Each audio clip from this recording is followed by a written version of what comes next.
Hi, my name is Gudrun from GE Designs, home of the Stripology Ruler. The Dangerous Block of the Month was inspired by my love for scraps and in particular using them up and making something beautiful. Also, I love listening to mystery books when I sew. So let's dive into this block of the month. To honor my love for female detective characters, I decided to name the blocks of the Dangerous Block of the Month after some of my favorites. Nancy Drew was my first introduction to that type of a character, and I'm sure that many of you can relate to that. First off, make sure you get your pattern printed for the first block. These will be added to your account on GE Quilt Designs every month. So make sure if you haven't done so yet, go to gequiltdesigns.com and purchase the free pattern. It is of no cost, but then you can download it every month. So one thing I wanted to point out as far as our cutting instructions, since this is written for a scrap project, I have two versions of the background cutting, and you only choose one. If you're using a single background for all of your blocks, make sure you use this part. If you want to do a scrappy background, here are just all the pieces so you can cut from your scraps. I have went ahead with our background fabric is to mark the pieces for our units with the letters of the alphabet. So our backgrounds are going to be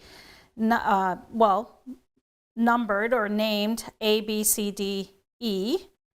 And then we go into cutting our scraps. And the fabrics are actually A, B, C, D, E, F, G. So just so you know, so there's no confusion, I went ahead and each piece each size that you cut from those scrappy fabrics, I marked them with numbers. So for example, for fabric A, you cut a 3.5 inch square. That'll be piece number 1 or unit number 1, and 4 2 inch squares, and that'll be number 2. So I like to have a highlighter and mark all those pieces as I'm cutting them from my scraps. You'll notice fabric D, E, F, and G.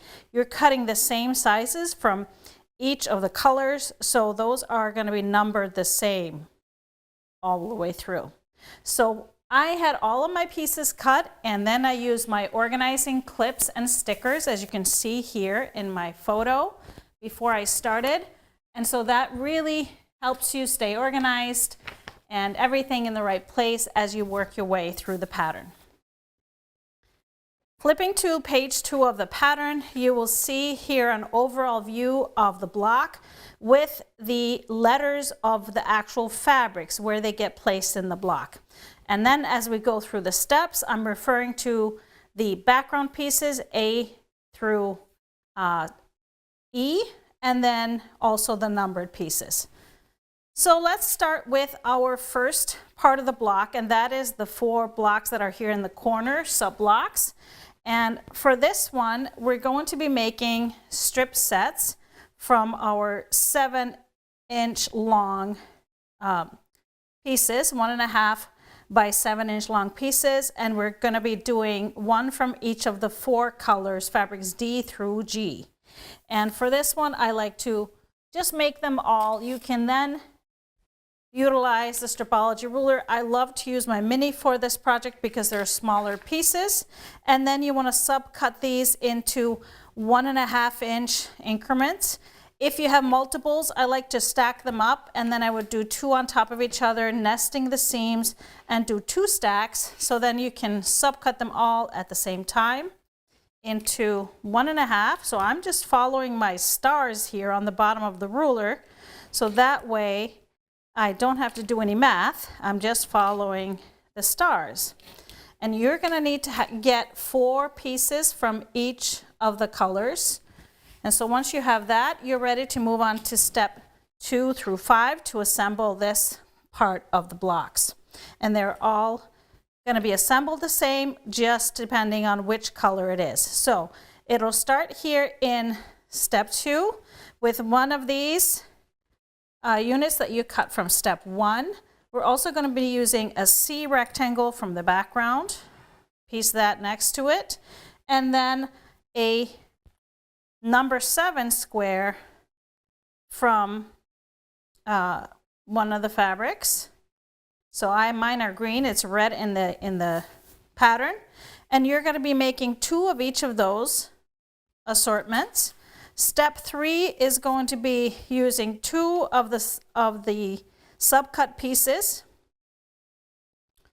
and we're going to sew them together like this, and then we're going to add a fabric D, or not a fabric D, sorry, a D background square on the end, and make sure you press according to the arrows. The third part of the block in step 4 is using a rectangle from the same fabric that is throughout here, and then we're adding a D square from the background to the end, and we're making 2 of these, 2, 1, and 2. And so as we assemble the block, it goes together somewhat like this. Obviously the seams are going to be together, so it's going to fit better together. We have this one in the middle, and then these 2 repeat on the other side, and make sure you follow the pressing instructions down here. Now as you move through the pattern, on the next page there will be more of the strip piecing, the short units, and subcutting. Make sure you utilize the Stripology rulers, whether that's the mini or the larger ones. And so down through step 6 through 8, you are making the units that look like this, exactly like this. Remember, my red is actually green in my quilt. And of course, the block that we did first is going to look like this. And then we go through step 9. We are making the outer border part. So you're going to piece 2 units that end up looking like this, and 2 for the other 2 sides, looking like that.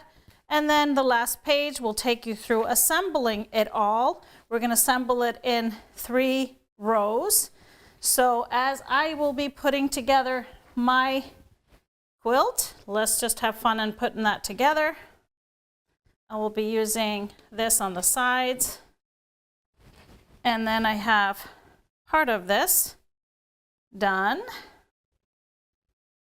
The center, that is where you add that large square, 3.5-inch square in the middle, and I have marked that here. That's your fabric A number 1 piece. And then you just keep building this out. I will have to make my last piece here, and then we add our borders, and there it is, our block, first block in the Dangerous Block of the Month. Here, my version is going to have the same background. I'm using all Tilda fabrics, but here is Jody's version using a black background, single background, and she's playing with 4 different colorways from our monthly Color Club subscription club.